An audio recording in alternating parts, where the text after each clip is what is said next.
So guys ये मेरा गांव है और ये मेरा मोहल्ला है और इसके साथ ही ये तरांगड़ है और इससे थोड़ा नीचे जाएं तो ये नीचे बरूटा है और इसके साथ ही तीसरा मोहल्ला है जिसका नाम है बाड़ी है और बाड़ी के सामने ही एक छोटा सा मोहल्ला है जिसे शमेली कहते हैं और शमेली के साथ ही ऊपर पर वाक़या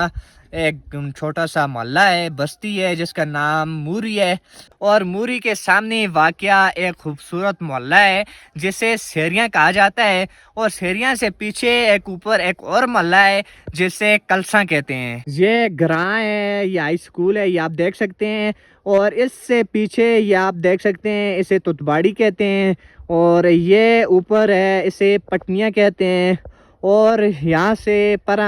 इधर मुझे नहीं पता कि इन जगहों के क्या नाम है। और ये मेरे सामने जो है ये ऊपर बिहाड़ी है और इससे नीचे आए तो ये सामने थावा है और इसकी और भी बहुत सारी बस्तियां हैं और ये मेरा गांव संगड़ है और ये तहसील बालाकोट में आता है।